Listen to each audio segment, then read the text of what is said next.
Vous voyez ici les caractéristiques des gliders, essentiellement des consommations extrêmement faibles. On a coutume de dire qu'en pile, on a l'équivalent de quelques tablettes de chocolat, donc l'équivalent de ce que consommait un homme de Néandertal en calories pendant une semaine. Et les gliders peuvent rester jusqu'à 1 an dans l'eau, donc des consommations extrêmement faibles, l'équivalent d'1 watt, une petite chandelle sur un arbre de Noël. Voilà, aujourd'hui, on descend à 1000 mètres, 2400 mètres, essentiellement parce que c'est un verrou technologique facile à franchir, 6000 mètres, un verrou beaucoup plus difficile.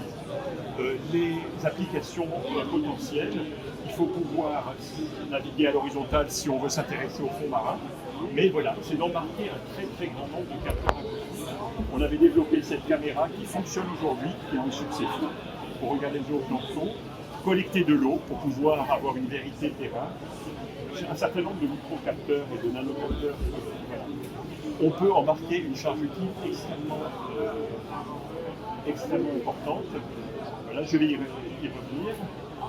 Voilà, toutes les 6 heures, 24 heures en prison sur 206 mètres, on communique par satellite et on peut recevoir les ordres d'un pilote qui va reprogrammer la mission et ajuster.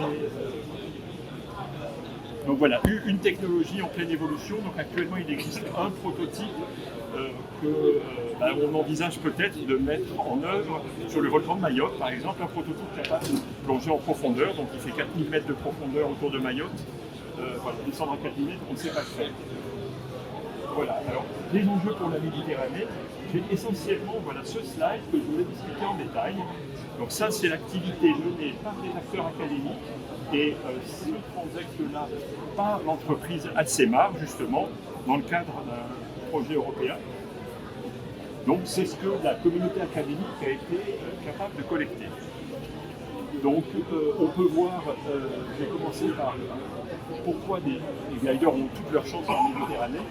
Ici vous voyez ces transects qui descendent jusqu'à Alger. Les collègues espagnols qui les ont menés m'ont demandé Laurent, qu'est-ce qu'on fait? Est-ce qu'on passe la ZE algérienne? Je leur ai dit allez-y, les douaniers algériens n'y verront jamais rien. Il faut savoir que vous n'avez qu'un bateau français, à ma connaissance, de recherche, qui a eu le permis de travailler dans les eaux algériennes depuis 10 ans. Et auparavant, il y avait eu un bateau d'Ifremer pour des recherches dans le domaine de l'oil et gas.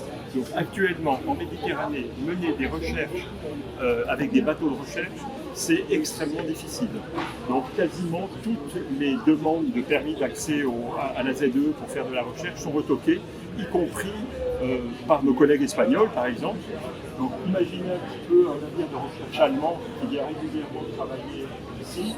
Eh bien, on est suivi par une frégate turque toute la durée de nos opérations en mer. Donc on ne pourra plus travailler, à moins d'un embellissement, facilement et, en mer avec des bateaux qui sont malgré tout le principal moyen de collecte d'informations de référence. Donc il faut s'appuyer sur d'autres systèmes. Donc les satellites, on les a mentionnés, mais vous savez, les ondes électromagnétiques ne pénètrent pas en mer. Donc à part la lumière émise par les 20 premiers mètres de l'océan, on n'a pas d'informations venant qui peuvent atteindre l'espace. Donc il faut aller sur place. Donc on peut mettre des instruments mouillés en mer, il y en a très peu. Donc on a une grosse bouée au site de Météo France dans le golfe du Lion, j'y reviendrai. Mais en Méditerranée, il y a quelques dizaines au maximum de sites instrumentés qui permettent d'avoir un point de mesure. D'où la place des drones. Donc les drones, ce sont les balises Argo que vous connaissez, donc ces profileurs, il y en a 4000 dans l'océan, il y en a une cinquantaine en Méditerranée, ils s'échouent très souvent en Méditerranée, donc il faut des drones un petit peu plus intelligents, et c'est là que les gliders trouvent leur place. Alors voilà, la rationalité de qu'est-ce qu'on observe, donc tous les paramètres imaginables. J'ai mentionné ce qu'avait fait Alcimar. Alcimar était financé dans le cadre d'un projet européen où, pour préparer des enjeux très importants que vous connaissez sur la réduction des déchets, il y avait un accent mis sur les capteurs capables d'observer au moins les microdéchets. Et donc, un des départs, je ne sais pas si c'est sur celui-là, il y avait une caméra capable de compter les microdéchets plastiques, de les classifier là, il y a une technologie qui commence à se stabiliser. On pourra, à relativement court terme, monitorer la pollution plastique de petite taille.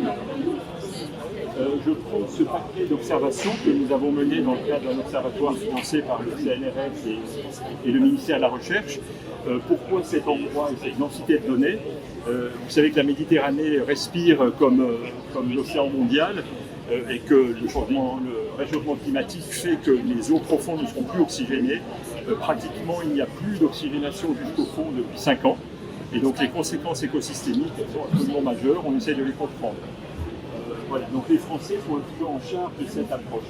Les Espagnols, et donc c'est la raison de ces transects monitorent exactement les grands détroits, où il y a des transferts entre l'eau qui vient de l'Atlantique vers le nord, etc. Donc chacune de ces observatoires a une certaine rationalité, et vous voyez qu'ils sont essentiellement le fait d'acteurs nationaux. Donc la France ici, les Italiens qui ont commencé à nous les Espagnols qui avec notre aide, ont monté un certain nombre de missions avec nos collègues algériens, 7 missions avec la Tunisie, et puis un très très gros effort par l'État chypriote. Ça tient à un individu extrêmement doué qui travaille à Chypre, et puis l'activité des Grecs dans le bassin de Crète, où vous avez également de la convection profonde et des conséquences liées au réchauffement climatique sur tout l'écosystème méditerranéen qui prennent leur succession, comme dans le golfe du Lion et comme ici. Donc, surveiller ces endroits-là, c'est absolument clé. Voilà. Le problème, c'est comment rendre pérenne ce type d'observation. Donc, elles ont un coût inférieur à celui des bateaux, mais stabiliser ce type d'observation pour 20 ans, 50 ans, comme on le fait pour les satellites, c'est tout le problème que nous demande d'examiner l'Europe. Alors, donc, il y a cette feuille de route, elle est déclinée bien sûr à l'échelle globale, à l'échelle européenne. Et alors, dans le cadre de BloomEd, alors BloomEd est un prédécesseur, je dirais, recherche de WestNet, c'est pas exactement.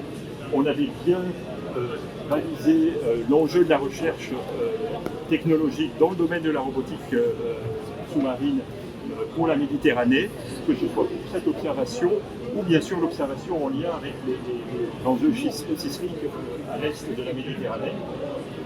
Donc il y a une feuille de route qui n'a pas beaucoup progressé, pour être honnête.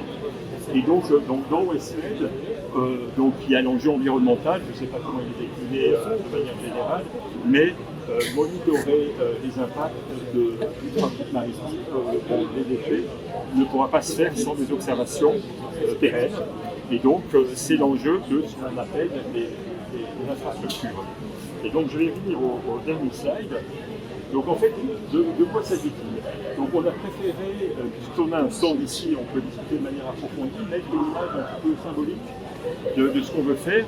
Alors qui prend le contre-pied de ce qu'un très célèbre océanographe avait publié en 89 et qui a lancé, je dirais, l'ère des robots et de Argo dans l'océan, donc Henri Stommel, qui est un peu l'équivalent, je ne sais pas, de Einstein pour notre domaine. Et donc il avait une vision qui était complètement centralisée sur ce que faisait Woods Hole, qui est la mecque de l'océanographie dans le monde. Et ça ne marche strictement pas. Woods Hole est complètement aujourd'hui à l'écart de l'observation de l'océan de manière systématique. Et voilà, on doit s'appuyer sur un réseau de ce qu'on appelle des glider ports, donc où se trouvent les ressources pour opérer ces engins, que ce soit des gliders, des drones de surface, de tout type. Donc voilà, le périmètre de Broom, c'est l'ensemble de ces engins actuels et à venir qui sont capables de rester en mer pour faire des observations pendant 1 mois, voire 1 an. Le record actuel, elle est détenue par un de ces gliders dans le Pacifique qui est resté 1 an en mer à faire des mesures continuellement. Donc une mesure toutes les 5 secondes dans la colonne d'eau. Ça fait un paquet de données à la fin. Et donc, le problème, c'est de faire fonctionner une infrastructure distribuée en Europe qui gère l'ensemble des ressources pour opérer ces gliders en faisant baisser les coûts.